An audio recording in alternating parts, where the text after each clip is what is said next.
November 19, 2024 మంగళవారం ఎగ్రెస్ మనం మదనపల్లి మార్కెట్లో టొమాటో స్టాక్ అంటే దిగుమతుల నచ్చ మనం ఎవరిలో తెలుసుకుందామండి. నేనుతో పోల్చుకుంటే దిగుమతి తగ్గిందా లేదా పెరిగిందా వీటిని ఎవరిలో మాట్లాడుకుందాం.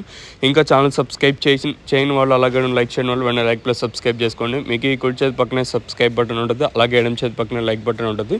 సో సబ్స్క్రైబ్ చేయడం మర్చిపోద్దండి, అలాగే లైక్ చేయడం మాత్రం మర్చిపోద్దండి. ప్రస్తుతానికి స్టాక్ అనేది ఏ విధంగా వచ్చింది ఏమి ఎట్లా మొత్తం మాట్లాడుకుందాం. దాంతోపాటు ఇంకోటి ఏమంటే అదే నిన్న ములకల్చీరు మార్కెట్ రెండో యాక్షన్లో ప్రైస్ అనేది ఏ విధంగా తెలుసుకుందాము.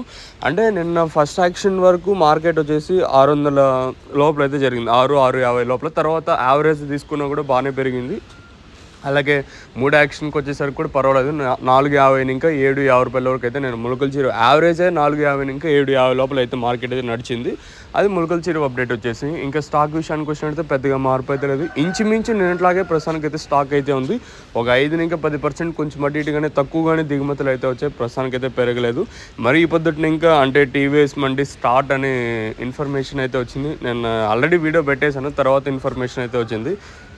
సర్లే అని కమ్యూనిటీ పోస్ట్లో పెట్టినా కూడా అంటే మ్యాక్సిమం అర్థం చేసుకోవాలనే ఉద్దేశంతో సో ఇప్పుడు చెప్తాను. ఈరోజు ఇంకా అంగళ్ళలో టీవీఎస్ మండి అయితే ఓపెన్ అవుతుంది. సో అయితే రైతులను అయితే గమనించండి.